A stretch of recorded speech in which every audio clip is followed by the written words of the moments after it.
Hi guys, the Jazzy Nerd here. Welcome back to another episode of welcome back to another episode of Magic Duels, where we'll be continuing with Liliana's campaign. Blarg! Anyway, in the last episode, we had yet another 2-battle video, and I cut the first battle out of the video because it was really bad. I just could not do anything right. And then the second battle, we won in spectacular fashion. We stole a card right out of our opponent's graveyard, which is very fun.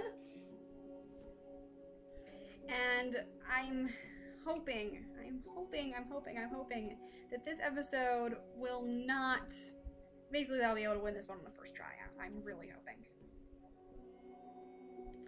Anyway... Before I start the video, I just wanted to say that I just got back from a card store here in town. Not Game Time. I went and checked out the other place, which is called House of Cards, and I picked up a card out of the deal. Another Tarkir card, of course. And it's making me want to talk about Tarkir some more, so I'm going to do that while we do this video.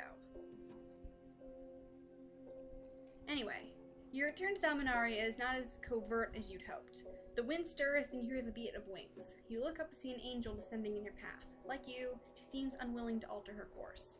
This is going to be black versus white. And let's just say that black and white do not get along. There she is. See this head thing she's got on? Does that look familiar to anyone?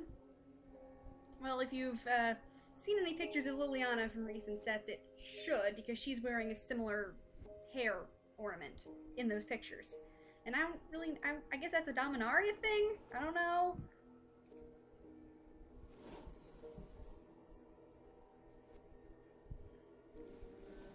Okay. Remember what white does. Lots and lots of low-cost creatures that get on the field really fast and could potentially overrun us. We have 4 land, we have a Carrion Crow as our only creature, we have a Bone Splinters, and Corrupt, which is new.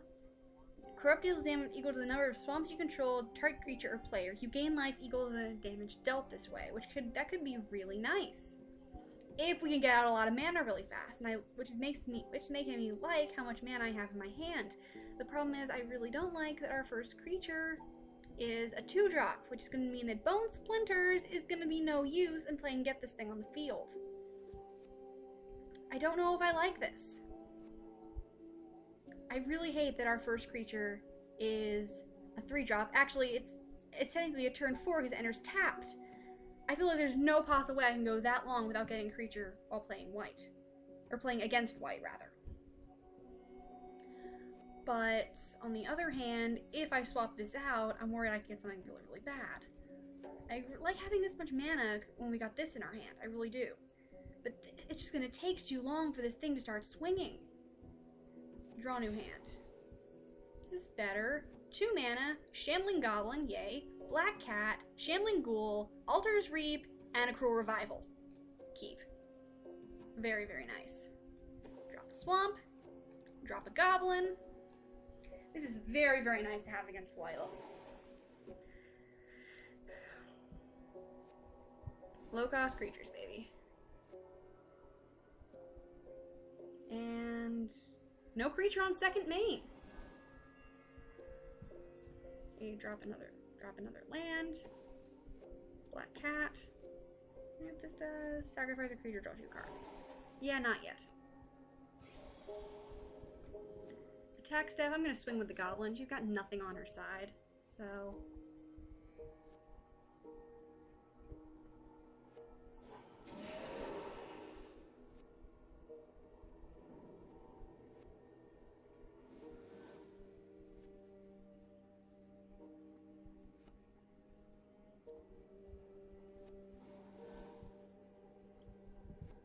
And, well, no more mana, but we have another Goblin. Very nice to get a lot of creatures out early when you're playing white. And she just can't catch a break with her draws, I guess. I'm gonna swing with 2. Confirm.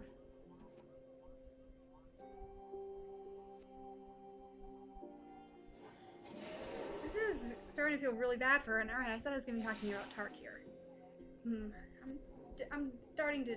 I'm debating whether how much I want to talk about the specifics. Like, do I want to talk about each clan? Do I want to talk about the dragons and a whole lot of specifics? Emancipation Angel. Return permanent you control to its owner's hand. Well, she doesn't control any permanents except lands. So, is she gonna have to put a land back? I think she might have to put a land back.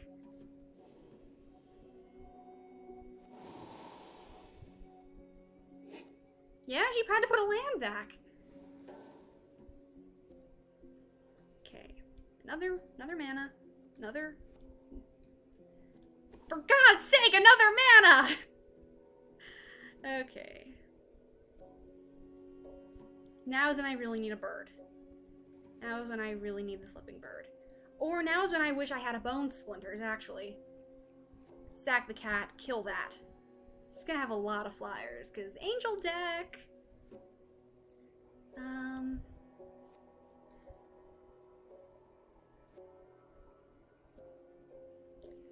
Altar's Reap is not something I should play. I should drop that on her end step, like I always do with the Anticipates in my Paper Magic deck. Because if you drop an instant like this on your opponent's end step, the mana you use to cast it immediately untaps. So...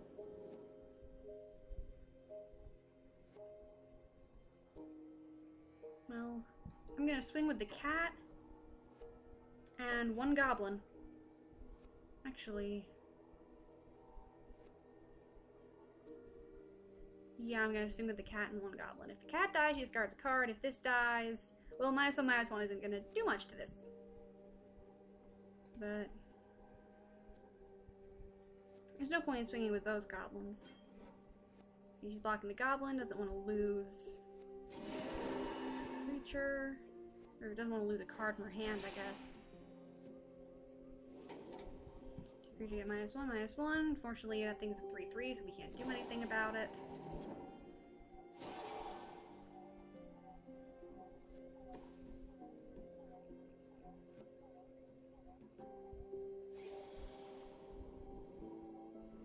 She's not attacking. Niblis of the Mist. Another flyer. She's gonna tap my goblin, isn't she? Does it say it doesn't untap on your opponent's next untap step? Like certain cards, I know. So she's gonna tap that thing and it's gonna immediately untap. Watch. She's gonna tap my goblin, but she already skipped her attack step, so. Another mana. Another mana.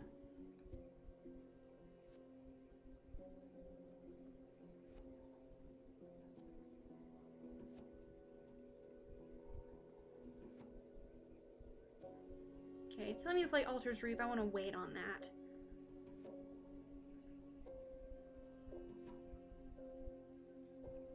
Continue to attack. I'm gonna swing with the goblin and the ghoul.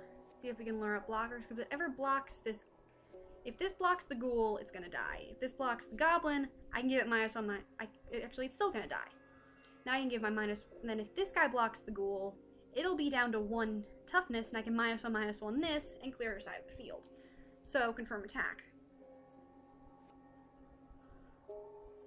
I could Altar's Reap right now, but I see no point.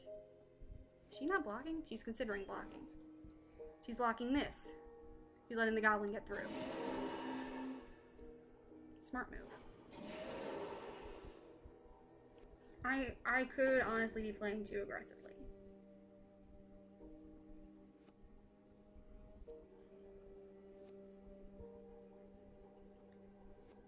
I should Altar's Reap now. I can sack this, -1/-1 that. Okay. Altar's Reap.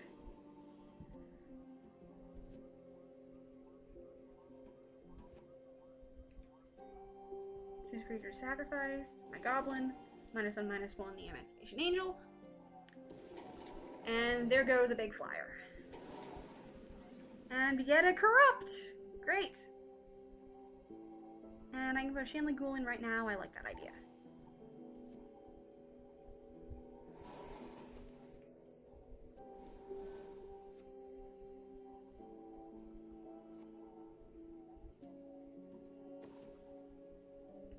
Another land. And she's going to attack. She is. I can't do anything. That thing can fly. I really, really need a carrion crow. I really need a carrion crow. And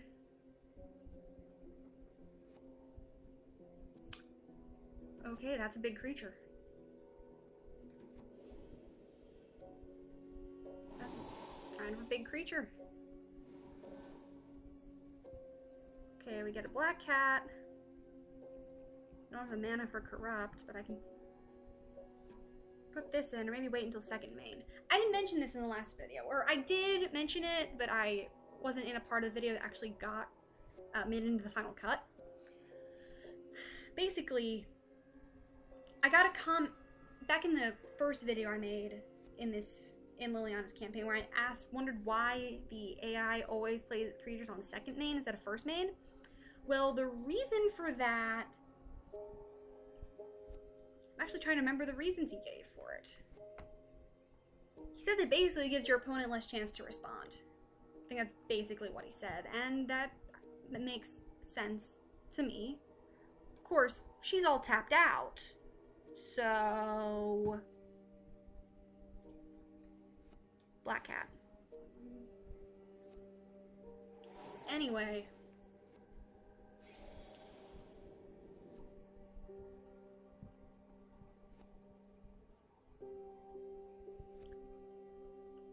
you can swing with the ghoul. If she blocks with the ox, now they'll be able to kill the other, and the cat will get through.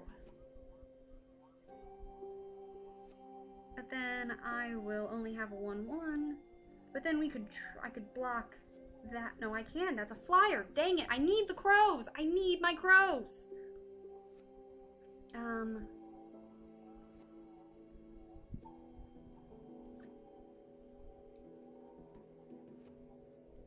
gonna swing the ghoul. Confirm attack.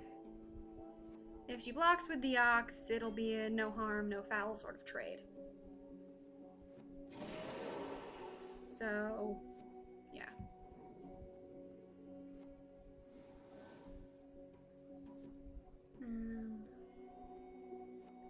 Okay, what's she gonna do? I said I was gonna talk about Tarkir some more, and I don't talk about Tarkir at all.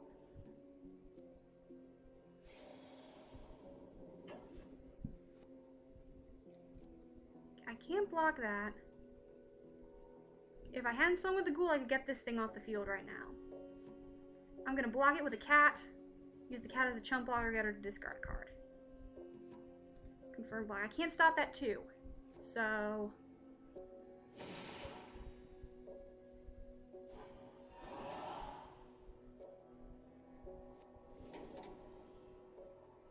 discard. Let's see what good things we can. Shepherd of the Law. Oh, dear God, that's a good card. Flying, First Strike, and Vigilance. Fortunately, she had 2 of those in her hand, and I kicked one of them out with that cat. Oh, this is fantastic. I need to get really lucky right now. And I call that lucky. That's not the greatest card I could have gotten, but it helps. It can get big. So, Nantuko Husk.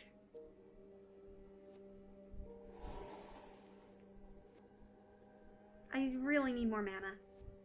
I really need more mana. I have 2 Cruel Revivals and a Corrupt. All of these could take out these creatures super fast. These are what I need to deal with her flyers. But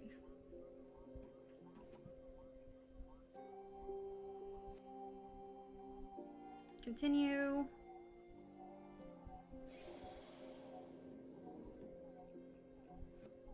Giving my attack step.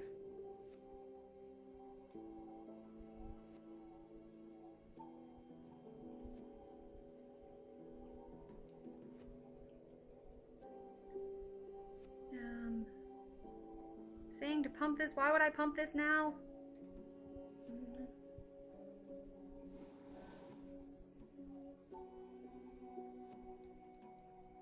The only one I can block is a 2/4. And I don't have enough to kill unless I want to lose this. And I don't. So... She's swinging at me for 5. I can't block any of it. Don't show me that again. I can't block any of it. I need my birds. I need my birds, dang it.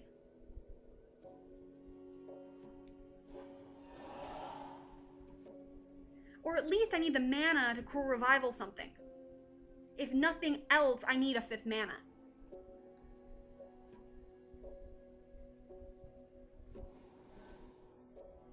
Lo and behold, a 5th mana. Okay. What have I got in my graveyard right now? Black Cat, Goblin, Shambling Ghoul, Goblin. Okay.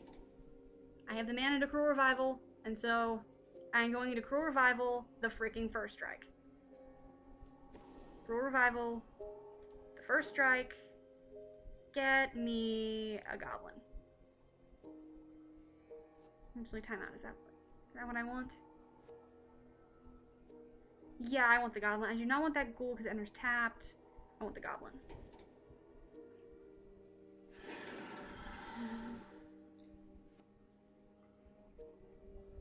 And then I can't play down the Goblin. I could sack the cat and make her discard.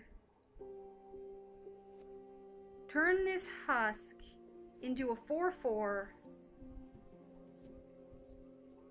Swing with it. It just says sack a creature. So I could sack the cat, make her discard. Turn the husk into a 4/4 and kill whatever she blocks with.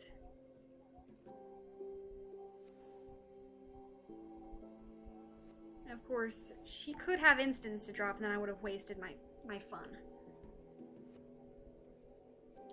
Of course, that's why sacking the cat and making her discard is a good idea.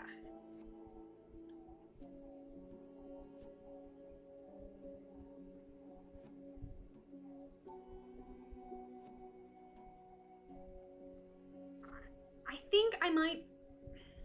Thing is, I don't think she's going to swing with the Ox, because she's got this flyer that can just keep on swinging right through. Which I'm going to be Cruel Revivaling the next chance I get. If I had this Goblin in the field, I could sack it, give the -1/-1 to that.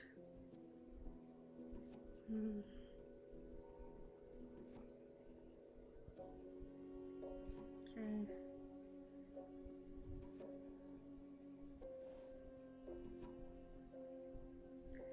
I'm gonna do it.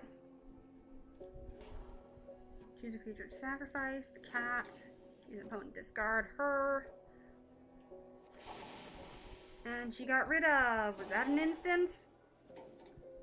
Yes! Target creature gets -1/-1 until end of turn. Final damage will be dealt to it this turn. If it's not if it's renowned, tap it.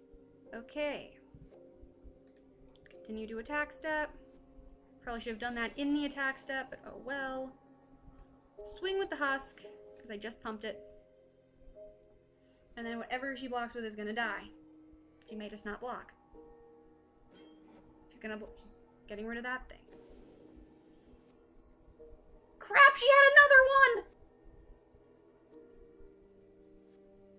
She had another one! Two of the same thing? Really?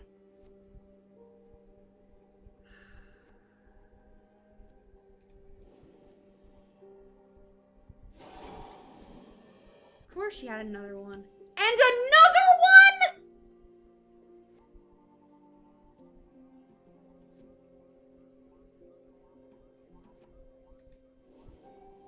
Of all the... How bad can my luck get? She had 3 of those in her hand?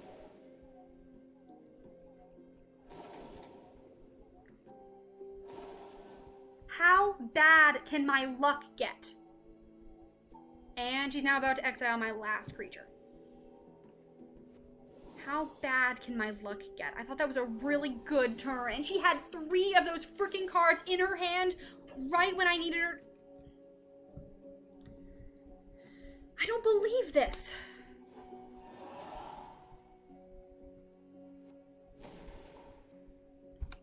There was no possible way I could have predicted that.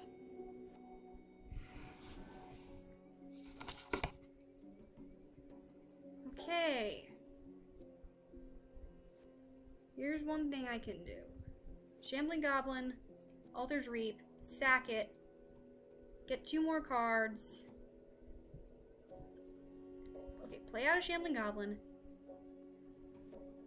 play an Altar's Reap, sacrifice the Goblin, -1/-1 that.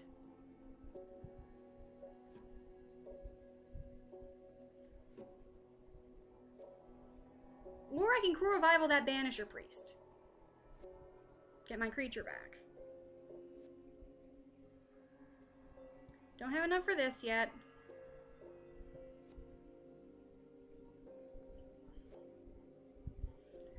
Okay, what can I do? What can I do? I have a lot of options right now. I can play this Altar's Reap, give this -1/-1, draw 2 cards, maybe get another land. I can Crew Revival the Banisher Priest, get my creature back.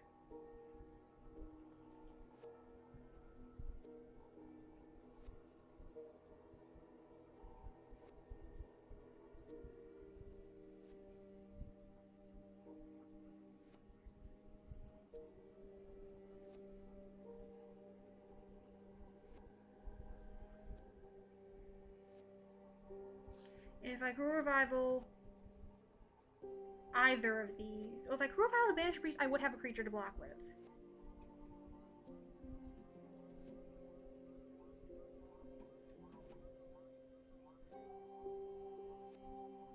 And I would get another creature into my hand. I get the Nantuko Husk back. Destroy this. Get my Husk back. Confirm. And oh, right, enters the battlefield tapped. It was technically entering the battlefield. So, gonna take 4 right now. Not much I can do about that.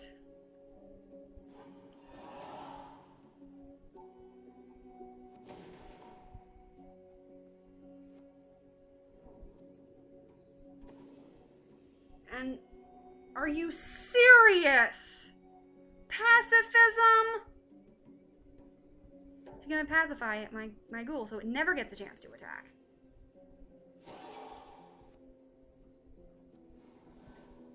Okay, and yay land.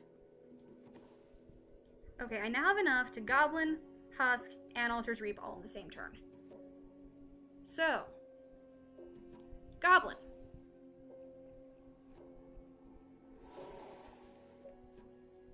Husk. She has no cards in hand. So, and then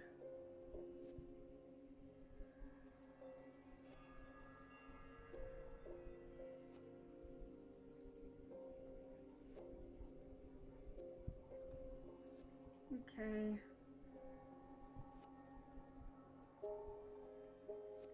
Is there really a point to waiting on Altar's Reap?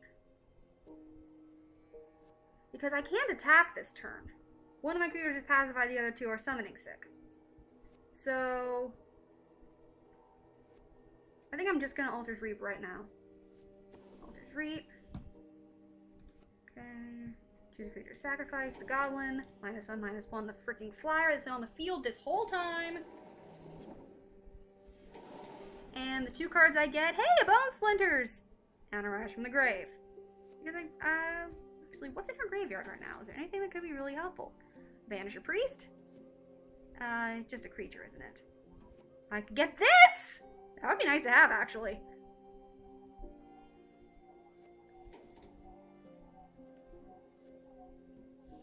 Okay.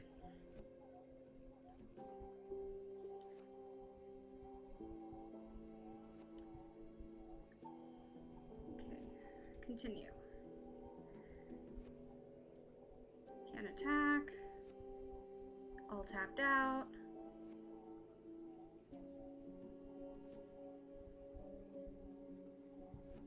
Okay. Next turn, I can bone splinters, sacrifice this ghoul because it won't be doing anything, destroy that, then I can rise from the grave, get the Shepherd of the Lost out of her deck. Unless she draws, I'm guaranteed to survive this turn unless she draws something she can use to pump this. Considering she's got, considering the number of pumping instants she has in her graveyard right now, I'm thinking that's likely not going to be the case. So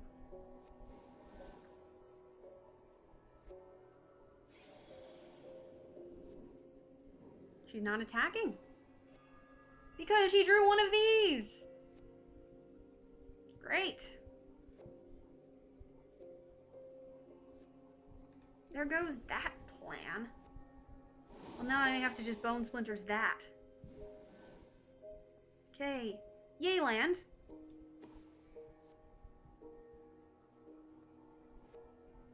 Bone splinters. Sack the ghoul. Wait. Oh, sorry. Choose a creature to destroy first. That. Okay. Sack that, because it can't do anything anyway. And then I can corrupt, deal 7 damage to her right now. I don't know if that's a good idea.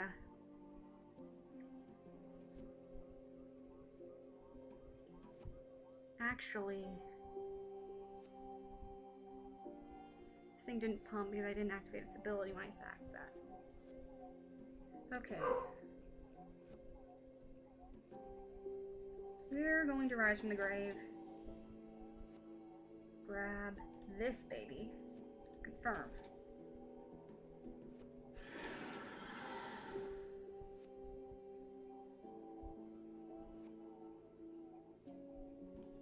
And then saying I should immediately sack that and swing. I don't think I want to do that. Continue. How many Shepherds of the Lost are in here? 1, 2 in here, 1 on the field under my control. Oh, hopefully you won't have to deal with any more of those, unless you just got 4 of everything.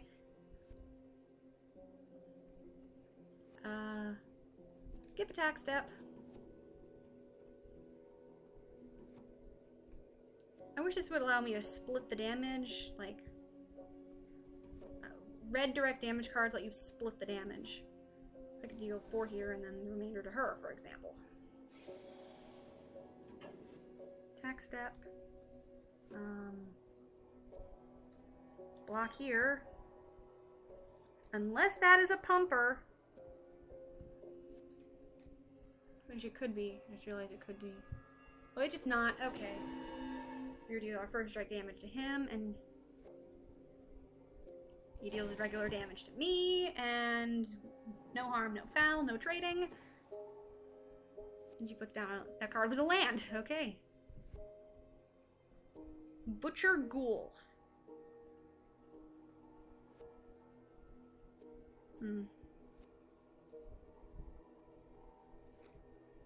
I think now is the time for me to corrupt. So, corrupt. I'm just gonna do this damage straight up to her. And oh, I forgot that we gain life! I forgot that card gives us life back. That was awesome! I didn't read that. You gain life equal to the damage dealt this way. I didn't even bother to, I wasn't even thinking about that when I played the card. We just gained life back. Not half bad. Now, she's tapped. I'm swinging with the flyer. This is her creature. And oh, right, Vigilance. I love Vigilance. You guys know I love Vigilance. And this is actually a good time to talk about the original Vigilance card, which is a card called Sarah Angel. And that card, Vigilance is not technically a thing yet. The word Vigilance was not on this card when it was originally released. It just said attacking does not cause this creature to tap. so what that, and at the time it was the only creature like that, and they decided this is too good, we gotta ban her. So they banned Sarah Angel, and now of course Vigilance is part of the game. But it's just kind of funny that I originally thought that the original Vigilance creature was too good to be allowed. I found that on the internet, and I thought it was kind of hilarious. And we're just gonna go through this song and dance again. Oh crap, is that an instant? No, it isn't. I don't know why she keeps swinging with that when she knows I'm just gonna block with my flyer that has Vigilance. Which means it never taps! You just had another creature. So continue on her end step. Now, Yayland, play down the Butcher Ghoul. I think I immediately want to sack this, because when it dies, if it had no +1/+1 counters on it, it comes immediately right back with a +1/+1 counter on it. So I'm going to activate this ability, sack this. It comes right back out.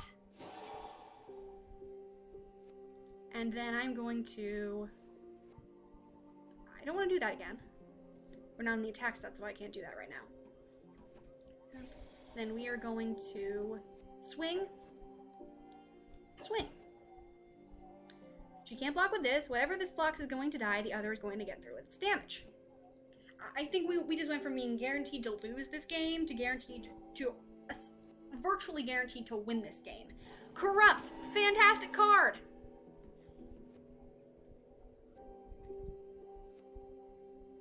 And the Glory Seeker dies. This is fun. Man, I'm starting to really enjoy Black. You don't understand. That's the thing I think I like the most about Magic Duels, is the fact that it basically it forces you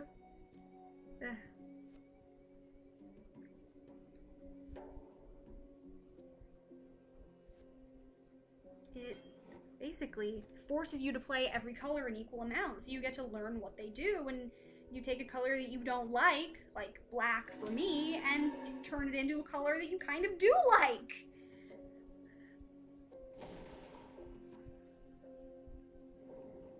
And, I mean... Hey, Shambling Goblin! Okay, now that we've... Speaking of Shambling Goblins, I said I was going to talk about Tarkir at the very beginning of this video, and I haven't yet. I don't know if I want to go into all the spiel about the different clans and what they do, how they fight, and all that stuff. That's might be something that I think is better discovered by looking at the cards and checking out the cards. But one thing I will say that I'm interested to see explored is the extent to which the mending actually affected Ujin. As I mentioned 2 videos ago when I was talking about it, why are you suggesting I don't swing with the flyer? But I can just, well, like, oh, you know what? Let's go overkill. Because, I mean, okay, so the first time around he was dead when it happened, non-issue. But, I mean, the second time around, he was in his cocoon thing, and I'm thinking, like, did he go in there, super powerful and come out a lot less powerful, or did he, or I mean, if he didn't lose as much power as other planeswalkers, and that might mean that he is currently stronger than Nicol Bolas, which would mess some things up a little bit. I mean, it's interesting, actually. Somebody actually told me at one point that after Ujin left his cocoon and was fully restored again, he went and got some sweet, sweet payback and actually killed Nicol Bolas, which is not the case. I don't know where that guy learned that detail, but it's not true. But if it's true and Eugen, like, escaped part of the mending because he was in there, then that would make him stronger than Nicol Bolas, and he could potentially actually do that. Not sure if that fits his character, but he could do it, and he could get some payback, and that would be a very interesting future magic development to see. Anyway, angels are nothing more than an arrogance to you. It's not escape you, however, their attention is a testament to the power you have accumulated. But there is no more time for distractions. Now it's time for the Raven Man. And you know what I just realized? Look, her gold thing, she's not wearing it anymore. Liliana has it. So I guess it's not a Dominaria thing, it's a trophy. A trophy that she took from an angel she killed. That would be interesting. I don't know, I mean, this encounter with the Archangel is not actually in Liliana's canonical origin story. So it would be interesting if that's actually where she got this gold thing. If she actually took it from an angel or not.